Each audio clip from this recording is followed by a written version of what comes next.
Setiap tindakan kebaikan adalah bagian dari amal, begitupun dengan wakaf.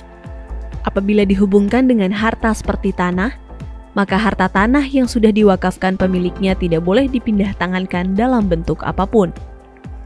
Biasanya harta benda yang diwakafkan berupa tanah untuk kepentingan umat beragama, seperti masjid, gereja, wihara, pura, dan lainnya, serta tanah untuk pendidikan seperti pesantren.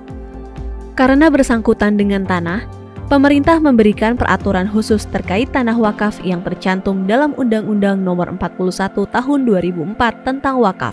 Meskipun pada dasarnya wakaf adalah urusan agama, namun pada praktiknya juga masuk dalam ranah negara. Artinya, pemerintah berperan aktif dalam memfasilitasi dan membangun infrastruktur perwakafan yang baik. Dengan begitu, pemerintah pun hadir melalui Gerakan Nasional Sertifikasi Rumah Ibadah dan Pesantren. Kementerian ATR BPN selaku leading sektor dalam menjamin ketersediaan tanah untuk kepentingan negara, sosial, dan umum menggulirkan program strategis nasional berupa pendaftaran tanah sistematis lengkap untuk mempercepat pensertifikatan tanah rumah ibadah dan pesantren di seluruh Indonesia demi melindungi aset keagamaan. Kementerian ATR BPN telah memulai gerakan percepatan sertifikasi rumah ibadah dan pesantren dengan melaksanakan penandatanganan MOU dan perjanjian kerjasama dengan beberapa lembaga keagamaan seperti Pengurus Besar Nahdlatul Ulama, Pimpinan Pusat Muhammadiyah, Persekutuan Gereja-Gereja Indonesia, dan Konferensi Wali Gereja Indonesia, serta penyerahan sertifikat tanah rumah ibadah dan pesantren. Program PTSL ini juga menyentuh tanah-tanah tempat-tempat ibadah. Oleh sebab itu, penyelesaian permasalahan tempat-tempat ibadah untuk disertifikatkan akan saya kawal. Saya sampaikan kepada seluruh pejabat, mulai dari pusat sampai daerah, untuk tempat-tempat ibadah, kita tidak boleh diskriminasi.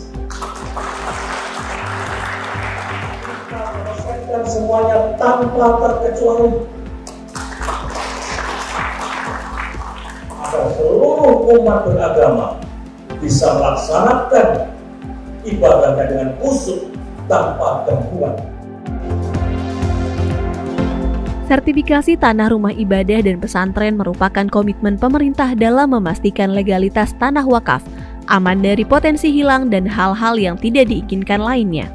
Melalui sertifikasi ini, diharapkan aset-aset wakaf terjaga legalitasnya dan memudahkan dalam pengelolaannya, serta meminimalisir sengketa dan konflik pertanahan di kemudian hari. Selain itu, untuk mempermudah proses sertifikasi tanah wakaf, Kementerian ATR BPN telah menerbitkan aturan terkait pendaftaran tanah wakaf melalui instruksi Menteri ATR Kepala BPN nomor 1/INS/2 Romawi/2018 tentang percepatan pensertifikatan tanah tempat peribadatan di seluruh Indonesia. Selain itu juga, telah dikeluarkan Surat Edaran nomor 1/SE/3 Romawi/2018 tentang petunjuk pelaksanaan percepatan pendaftaran tanah tempat peribadatan di seluruh Indonesia. Kementerian ATR BPN juga terus berkoordinasi dan membangun kerjasama dengan Kementerian Agama dan berbagai organisasi atau badan atau kelembagaan keagamaan yang ada di Indonesia. Kementerian ATR BPN juga turut mendukung layanan digital Sistem Informasi Wakaf atau SIWAK dengan mengintegrasikan data-data pertanahan, khususnya tanah wakaf yang ada di Kementerian ATR BPN. Diharapkan seluruh tanah rumah ibadah dan pesantren di Indonesia bisa segera didaftarkan dan disertifikasi. Mari berkolaborasi membangun negeri dengan percepatan pensertifikatan tanah rumah ibadah dan pesantren.